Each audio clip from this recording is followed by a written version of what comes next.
What's going on, everyone? Model Deer Farmer back with you today on the channel, and we're going to be taking a look at the 2024 Case IH Farm Show toy, the AF11.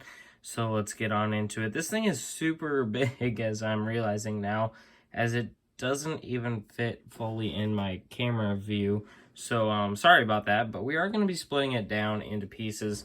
But first off, we are going to be taking a look at the box that the combine comes in. We're going to give you a look at that first.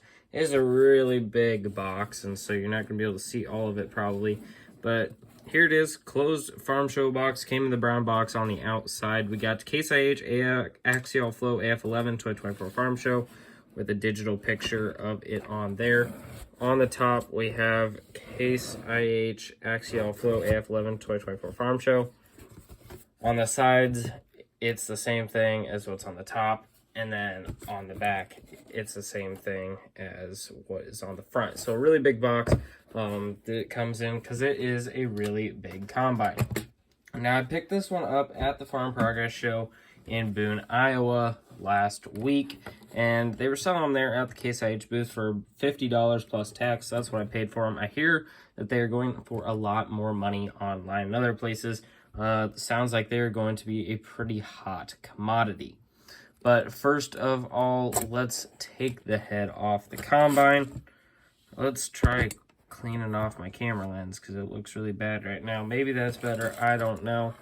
Looks sort of better to me. Sorry about that, but we'll set the heads off to the side for right now because we're going to be taking a look at the main combine here first, which now we can fit fully into the camera. So that is great. So this thing, really big combine, class 11 axial flow combine, different looking than all of the other Case combines in the past, and I love that. They all look the same, and I wasn't a huge fan of it. So first off, man, there's so much stuff on this combine, I don't even know where to start. But let's start off here. Front track system, we got rolling tracks. They don't turn as well as what the ones on the 8RT this year do, but they are there. And this is just going to be a show combine for me, so I don't really need to worry about the tracks rolling or not. So we have that. We got our main drive wheels in here that are painted silver and turn, and then you have your 4 bogey wheels there on the bottom and the rest of the track frame. Now, these tracks do flex a little bit back and forth. They really want to go forward. They don't go back very much, but still do go forward. So, if you want to put it like on a hill or something on your display, the front end on a hill, I don't know, but it does that decently. Moving up here to the front, we're gonna kind of start off here with the way front. We have our feeder house, and now I believe that. I don't know. It's tough to tell if this is a plastic feeder house. They painted it really nicely. But I'm thinking it's probably plastic. It's tough to tell. Yeah, I think it's plastic. But very nice looking feeder house there. It does go up and down, so you do have that. On the front, you have the detail of the black part where the opening of the feeder house on the front. And you have the silver pegs off to the side. Now looking here, moving up to the cab area, we do have the Axial Flow name right there on the bottom there. Those might be lights on the front. I'm not completely sure. That might be what they are. But moving up into the main part of the cab, sort of the same cab style, a little bit different top to it though. We got some nicer looking lights on there in my opinion. So those are along the top with the Case IH logo along the top as well. We look on the top, we got Farm Show 2024 printed in there. Looking inside the cab, we have beautiful red Case IH seats with the Case IH logo on them, as well as the steering wheel and the right-hand console in there. We also have what looks to be a window that would go into the grain tank, but they did not cut it out of the grain tank, so kind of just ends right there. But pretty good looking cab. Coming off the top of the cab, we have our mirrors here that have the little lights in the front, as well as the actual mirror and then the beacon on the side. Forgot to say we do have a windshield wiper along there too. If we look at the back of the mirrors, they do have the reflective shiny part on there as well. Then over on the right side, we're going to take a look at this here quick. We do have the arm rail for kind of the access area to clean the windows and mirrors and stuff over there. As well as you also have the flasher out here that does turn in. When you take it out of the box, I believe it's straightforward like that, so it doesn't get damaged in the box. But then you can swing that out there with the turn signal and the reflectors on there as well. Now we do have the reflector over here on this side, as well as all of the nice handrails going over to the ladder. Got our fire extinguisher painted on there. I love that detail. We got our ladder. It doesn't move or anything, so that is kind of unfortunate, but it is what it is. We also have the rails on the back side, and then the turn signal and tail light, not really tail light, reflectors on the back side of that. So that takes care of the main front part of the combine. Looking down the side, this thing's got a slick new design, and we got, I don't know if that's really actually something up there, if that's just a cool thing they add for design. I don't know. I haven't really paid that much attention. But we do have the AF11 stripe, which starts out silver and goes into a black the further you get back down the combine. And then we got the AF11 right there, and the Case IH axial flow along the side over there. Now looking down here, then we got kind of a fender, plastic fender area that sticks out along there, as well as the bottom part of the body panels, and maybe almost kind of looks like a tank or something right there. Tough to tell. These combines haven't been out too long. I don't know them front to back by any means. But then moving back to the back axle here, we got some pretty wide tires with gray rims there, details on the lug nuts in there as well as the hub. I don't know if this is just mine that does that or if it's supposed to at all, but it does kind of turn a little bit, so I mean you can get a little turnability out of it, which is kind of cool. I don't know if it's supposed to be that way, because I think it's supposed to like actually be stuck closer to the combine where I can kind of, it's kind of loose. So I don't know if it's supposed to be like that, but mine does that anyways, which makes it look pretty good. Now, looking over the rest of this side of the combine, we do also have the auger on the left side, of course. This feels like a really nicely made auger. It's not like just plastic, not terrible plastic like what all the other ones are that we bend the crap out of. It's a really nice long auger, huge auger, which I mean you have to have with the big heads you get with this combine, but if it is plastic, it looks to be painted, which gives it a lot nicer look. It folds out all the way, really nice. And then we got a folding part at the end as well, so we have a little hydraulic cylinder painted on the bottom side of the auger there, which is pretty cool. And then when you fold it out, you have also another hydraulic cylinder out towards here for the really big, huge boot on the edge of the auger, which has got some details. It's a huge thing, but so you would be able to tip that back and forth in real life. So we bring the auger back into the frame. There's a reason this thing folds in, because this is a long auger, and you have to have that for the big 50-foot draper it comes with. So then it folds in that way and sits behind the combine. Now, when looking at this thing from the rear, it does seem very narrow. I mean, it's the actual body is still the same width as the John Deere X9, but the stance of the wheels is a lot farther in. So we're going to take a look at the back side of the combine now, so fold the auger back out. But we have our tail lights here, which are pretty cool. Lots of detail in there with tail lights and flashers. Got your SMV sign back there.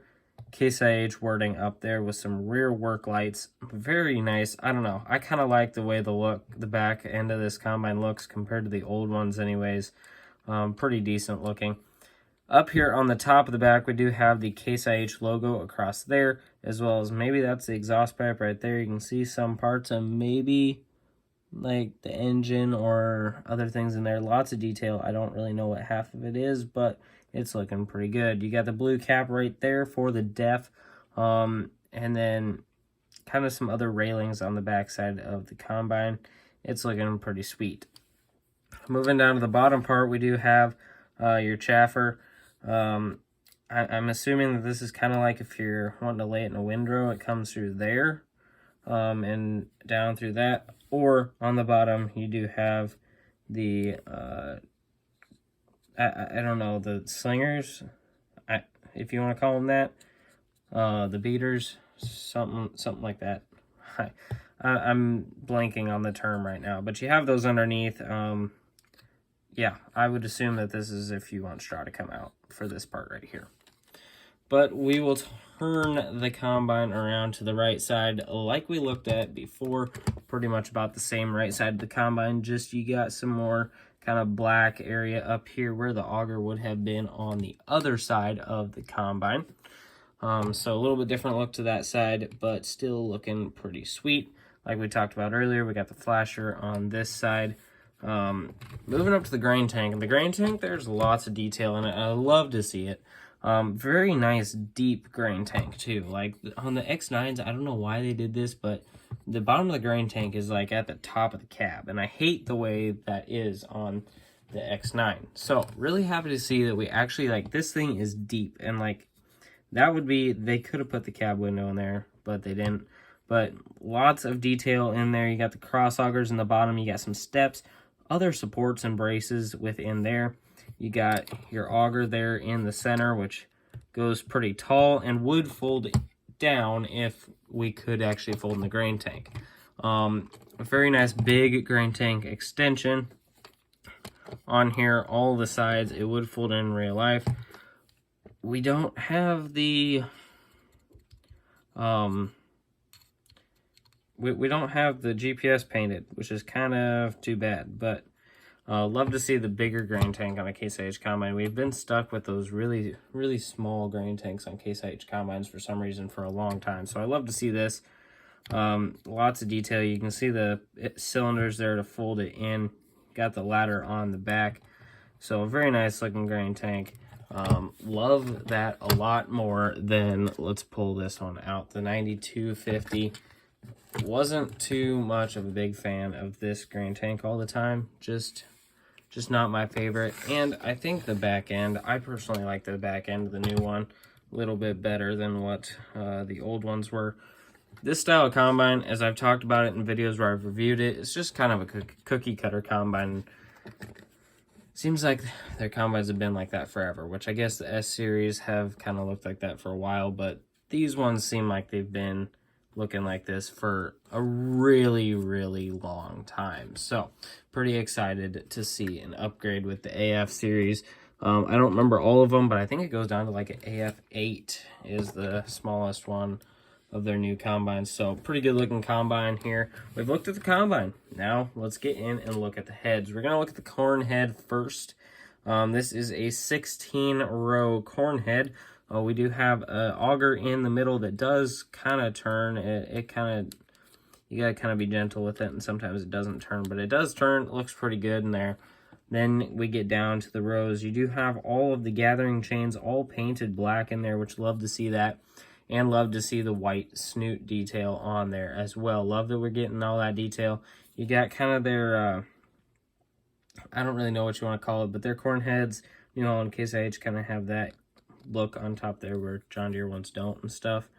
You do have the stock rollers on the side to bring all the corn in and make sure none of it falls out. On each side you have the Case IH logo and then a little stripe that goes down there. It's looking pretty sweet. On each side we also have the flasher here, so turn signal. I don't really know for sure why you would need that on a 16 row, because you're never going to take it down the road with it on, but you know, it is what it is. The one thing that I don't like about this corn head is that there's no opening for the feeder house on there. It's just solid, so I don't exactly love that. We do have the little grate on there. Would have been cool if they would have, I guess they might be red in real life. I don't know. I don't pay attention that much. But on the back side, we do have the detail of the PTO shafts connecting on there, so I love to see that. That's pretty cool. You got the silver parts for the connectors, looking pretty good. Lots of detail on the back side of this corn head. Got the Case IH logo on there. We didn't get an actual like number, I don't think, on the corn head. Got the Case IH logo on the front there as well. But like I said, no opening for the connection on the feeder house, but it does hook up right there, all good. Raise that thing up, and then there you go. You got it raised up. Now this head does actually raise up and hooks up really nicely to the combine. Not very many issues. We can put it down and it works just fine. We're gonna get into the flex head now though, which I will say it's a good looking flex head, decently good looking. It's just got some issues with it from what I have seen. But we'll start off with looking at the side here. We do have the MacDon logo on here because it is the MacDon style head. We have Case IH AF11 on there. And then we got this really wide open red spot, which I don't love, which nothing would be there in real life because we got our kind of bar there that connects the reel to the rest of it. So just a really big red area that I don't love on there, but I can see why they probably had to put it on there. Looking at the bar or the reel, it is a 3-section reel because this is a 50-foot, like I said, FD250. So really big head. So we have it split into different sections here. I don't know the exact sizes. 30. Yeah, our math that used to work on bean heads doesn't work anymore. We used to be able to just count each section and we knew each section was 5 foot, but now with these heads being broken up into so many different sections, it's tough to do that because that would lead us to say that it's 5, 10, 15, 20, 25, 30, 35, 40 feet, but no, it is not because this is a 40-foot head and it's 10 foot bigger. It's about the same size as the bean head that comes with the X9 though. So we have our two different kind of connectors there in the middle because it's just getting to be such big reels. But for the actual reel itself, we got the silver outsides, which is kind of how the MacDon ones are, and then we have all the fingers throughout there. They spin freely. Wow, I can't talk today. So they're looking pretty good, but we're going to get into the area that I don't love now. Now, this really bothers me. Really bothers me looking at it. This is a flex draper. You can see the flex draper belts in there. Draper belts are not red though. Draper belts are not red, and you can see it if we pull the 9250 back out here. We have nice black draper belts, which is how it's supposed to be. Well, Ertl did not quite do that on this head, and it just looks terrible. Like, if they would have made it black, honestly, this head would have been so good looking, and I would have been happy for days. But we have red draper belts, so I do not love that. In the center, though, we do have the auger that spins, pulls everything into the feeder house, so that's all good there. Pretty much the same on this side. We do have an SMB sign there, so I wonder if maybe that is like that in real life, but I don't think it was. I'm not sure, but looking at the back of the head, this is where a lot of things happen here. We got reflectors and stuff on the backside, which I don't know why you'd ever want to go down the road with this thing on. That seems like a really big thing, but we have wheels on it to help it. I believe this is a flex head, so it would flex to the ground, so you got those wheels on there since it is such a big head. So you got 4 different sets of wheels, and then you also have all these braces throughout here because this, you got to have a pretty strong head to do a 50-foot draper. So we got all those bars to support it throughout there, and the bars up on top to support it as well. One thing that I don't like, another thing that I don't like about these heads, there's a lot of just open screw areas. There was a couple on the back side of this head, and there's a couple more on the back side of this head, but it is what it is. Like I said, we got the auger in the middle there. Decent amount of detail on the bottom.